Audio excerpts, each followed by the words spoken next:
안녕, 이하레듀 논술 선생님이에요. 오늘은 6강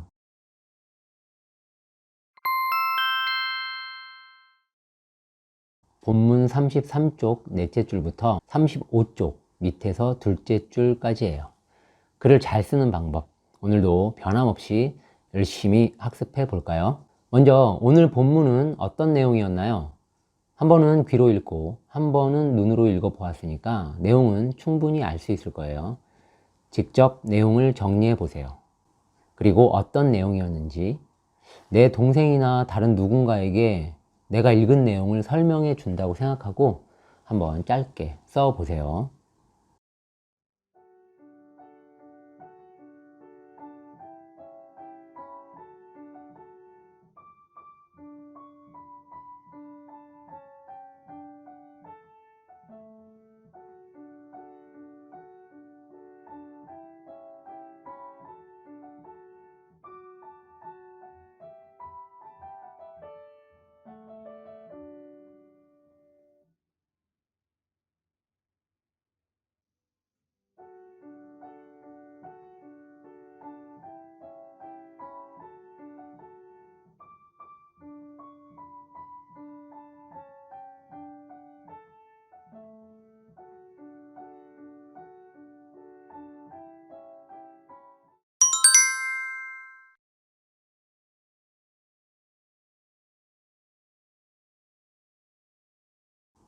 다 써봤나요?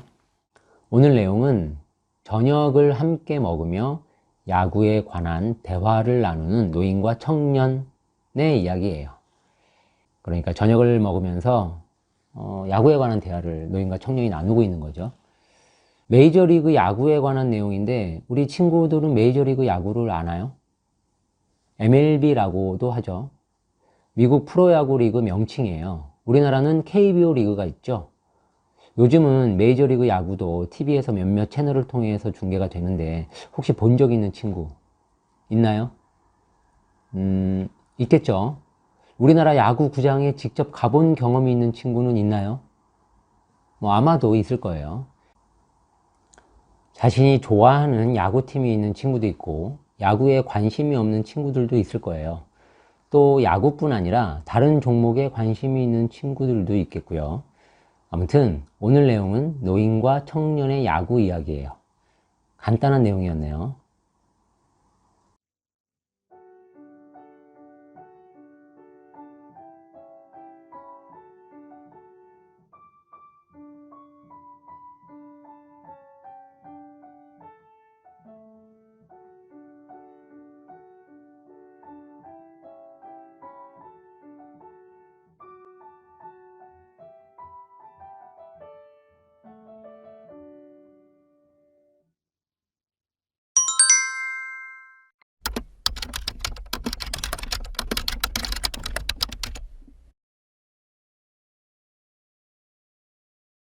아메리칸 리그, 내셔널 리그. 미국 프로야구 연맹, 즉 메이저리그의 최상위 두 리그예요. 각 리그마다 세 개 지구, 지구는 지역이라고 생각하면 돼요. 동부, 서부, 중부 지구로 구성되고 한 지구당 5팀씩 총 15개 팀이 있어요. 그러니까 한 리그에 15팀이라는 말이고 메이저리그는 아메리칸 리그, 내셔널 리그 이렇게 두 리그가 있으니까 메이저리그 야구팀은 총 30팀이 되겠죠. 맞네요. 우리나라는 현재 10팀이 있거든요. 단순하게 그 수치로만 비교하면 차이가 꽤 나지만 한 3배 정도 차이 나잖아요.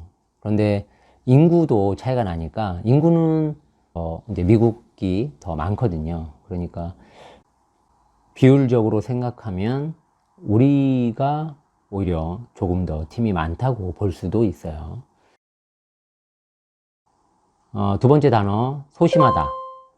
소심하다는 대담하지 못하고 조심성이 지나치게 많다라는 뜻이에요. 가끔 소심하다와 세심하다를 잘 구별하지 못하고 남의 감정을 배려하고 신경 써주는 사람을 두고 뭘 그렇게 신경 쓰냐며 소심하다고 얘기하는 경우가 있어요. 혹시 경험이 있는지 모르겠지만 그런데 이렇게 남의 입장에서 그 마음을 헤아리고 신경을 써주는 건 소심이 아니라 세심이에요. 그러니까 앞으로 그런 친구들 보면 소심하다고 타박하지 말고 타인을, 그러니까 남을 세심하게 생각해 주는 모습에 감동받았다며 칭찬해 주는 거예요. 어때요? 반대로 내가 그렇게 세심하게 신경 써주는데 누군가 나한테 소심하다고 얘기하면 아니야, 그건 세심한 거지 소심한 게 아니야 라고 설명해 줄 수도 있어야 하는 거죠. 그러니까 소심과 세심에 대한 그 적용을 잘 할 수 있으면 좋겠죠. 우리 친구들은 이 ER에듀의 논술 수업을 받으니까 그런 것쯤은 충분히 잘 알고 쓸 수 있으면 좋겠고 또 그렇게 쓰게 될 거라고 생각해요. 그럼 비교가 된 만큼 본문에 나온 단어는 아니지만 세심하다는 뜻을 한번 볼까요? 세심하다, 이 단어의 뜻은 작은 일에도 꼼꼼하게 주의를 기울여 빈틈이 없다 예요. 소심하다와 다르죠? 더 긍정적인 내용을 담고 있어요. 다음은 범선. 범선은 돛을 단 배, 그러니까 돛단배를 말해요. 범선 그러면 왠지 큰 배 같고 돛단배 하면 왠지 작은 느낌이잖아요. 하지만 범선이 곧 돛단배를 뜻해요. 범선에서, 그러니까 범선이라는 한자어에서 범이 바로 범자거든요. 돛범, 배, 선자. 그러니까 돛단배. 알겠죠?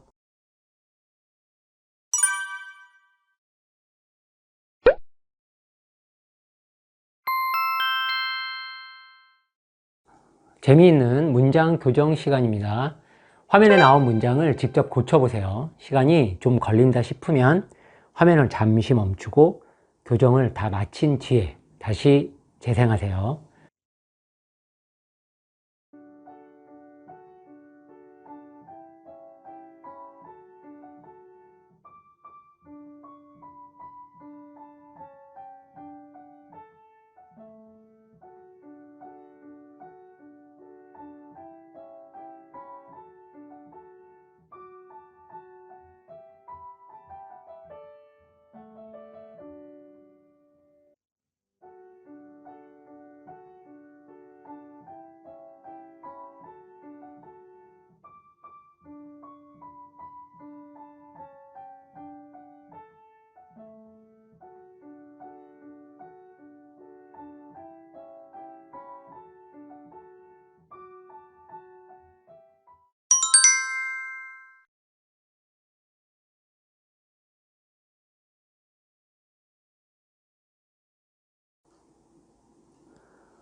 첫 번째 문장은 그랬다면 평생 잊지 못할 일이 됐을 거예요. 이 문장 보면 뭐가 생각나나요? 지난 4강 수업에서 언급했던 내용이 있는데 혹시 기억나는 사람? 손? 손든 학생이 있었을까요?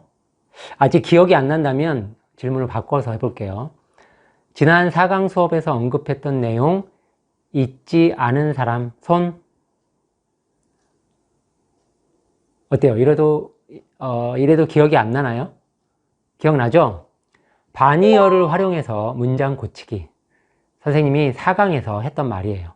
기억하다는 잊지 않다와 같다는 얘기죠. 그래서 이 문장은 이렇게 바꿔볼 수 있을 것 같아요.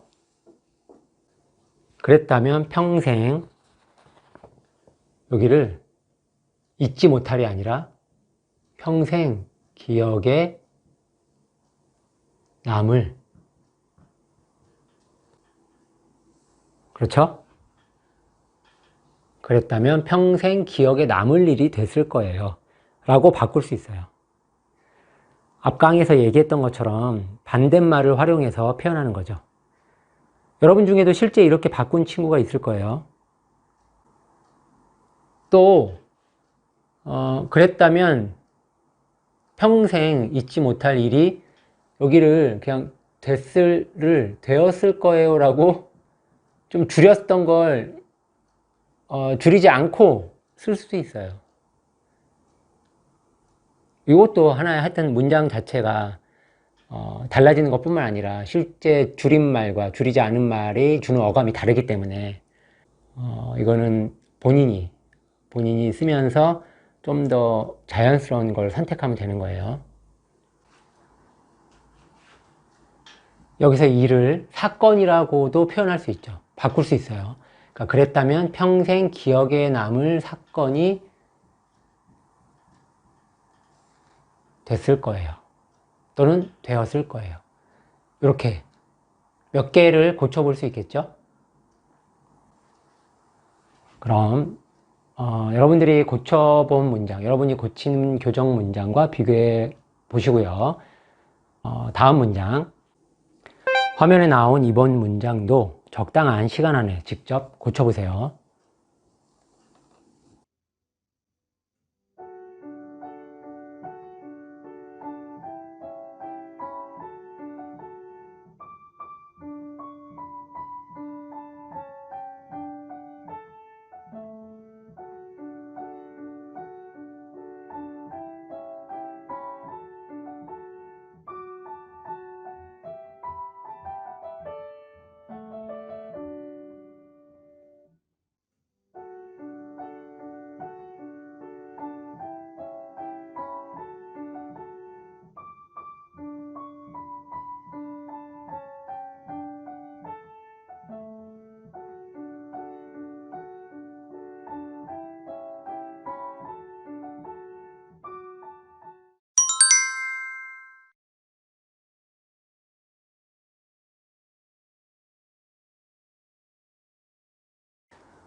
덕분에 참 기분이 좋구나.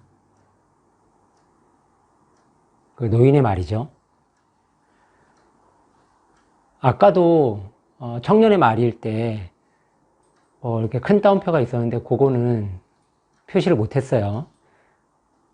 이번에는 큰 따옴표 표시를 했습니다. 가끔 어떤 문장 부호는 선생님이 빼먹을 때도 있고 또 잘 넣을 때도 있고 하니까 그런 거에는 크게 신경 쓰지 마시고 어떻게 문장을 잘 고칠 수 있을 것인가, 어떻게 고칠 수 있는가에 집중해서 보면 됩니다. 이 문장은 어떻게 고쳤나요? 문장이 짧아서 좀 쉬웠죠? 이 경우에는 참이라는 부사의 자리를 옮겨도 좋고 덕분에 라는 말을 네 덕에로 바꿔도 되죠. 그러니까 참을 덕분에 기분이 참 좋구나. 또는 네 덕에 참 기분이 좋구나. 네 덕에 기분이 참 좋구나. 이렇게 바꿀 수 있다는 얘기예요.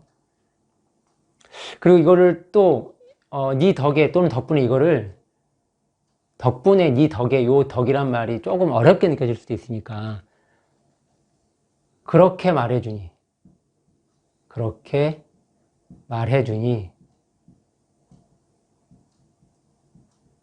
참 기분이 좋구나. 또는 그렇게 말해주니 기분이 참 좋구나. 요거는 맥락 속에서 알 수 있는 거죠. 이 문장만 봐서는 말을 해서 좋은지 어떤 행동으로 좋은지 모르니까 이렇게 말하기는 어려운데, 이렇게 고치기는 어려운데 맥락 속에서, 문장 속에서 청년의 말을 듣고 노인이 한 얘기이기 때문에 그렇게 말해주니 참 기분이 좋구나 라고도 말할 수 있죠. 어떤가요? 교정을 하면서 우리는 다양한 표현을 생각하게 되고 다양한 단어를 생각하게 되고 문장을 다양하게 구성해 보는 거예요. 그러니까 그렇게 해볼 수 있는 거예요. 그게 바로 글쓰기 실력을 높이는 비결 중 하나거든요. 다양한 표현을 생각하고 다양한 단어를 생각하고 문장을 다양하게 구성해 보고 이러면서 더 좋은 문장을 선택하는 거죠. 그럼 당연히 더 좋은 글이 되겠죠. 그리고 나의 글쓰기 실력도 더 높아지는 거고 더 좋아지는 거고 여러분 이 문장도 여러분이 고친 문장과 좀 비교해 보고 더 좋은 문장, 여러분들이 더 좋게 더 잘 고칠 수도 있으니까 항상 그럴 수 있다는 자신감을 갖고 마음껏 고쳐보세요. 오늘의 수강생 교정 사례입니다. 오늘의 학생은 그랬다면 평생 잊지 못할 일이 됐을 거예요를 그랬다면 평생 잊지 여기를 쭉 빼고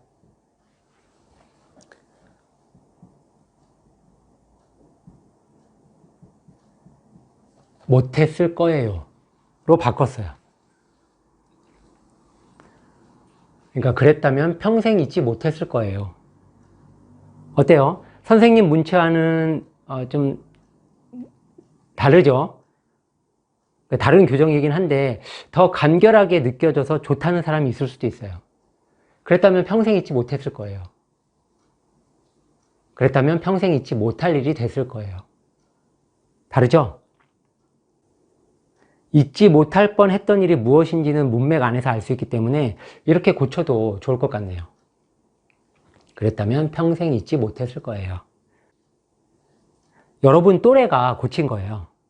여러분이 고친 것과 잘 비교해 보세요. 그럼 오늘 교정 수업은 여기까지 할게요. 오늘의 주목 이 문장이에요. 하지만 그는 달라.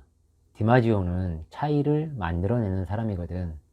우리 교재에 녹인 거 받아 33쪽 13째 줄에서 14째 줄에 이르는 문장이에요. 이 문장에서 우리가 생각해 볼 내용, 핵심이 되는 단어, 즉 키워드는 실력, 신뢰예요. 이 키워드들을 활용해 짧은 글을 지어보세요. 키워드들을 넣어서 문장을 만들어도 되고 오늘의 주목 이 문장처럼 이 단어들이 키워드가 될 만한 문장을 새롭게 지어도 돼요. 이 키워드들 또는 주목 이 문장에서 느낄 수 있는 내 생각을 글로 표현하는 거예요. 생각나는 대로 글을 쓰고 이어지는 선생님의 설명과 비교해 보세요.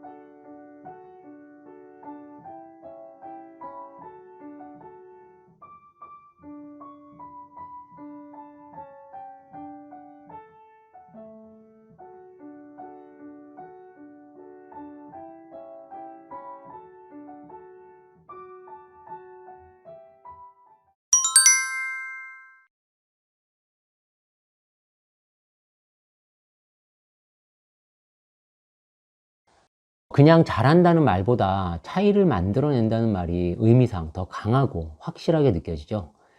이런 이야기를 들으면 기분이 꽤 좋을 것 같아요. 선생님은 우리 학생 모두가 열심히 공부하고 노력해서 생활을 잘한다면 언젠가는 자신의 분야에서 남들과 차이를 만들어낼 수 있는 전문가가 될 수 있을 거라고 생각해요.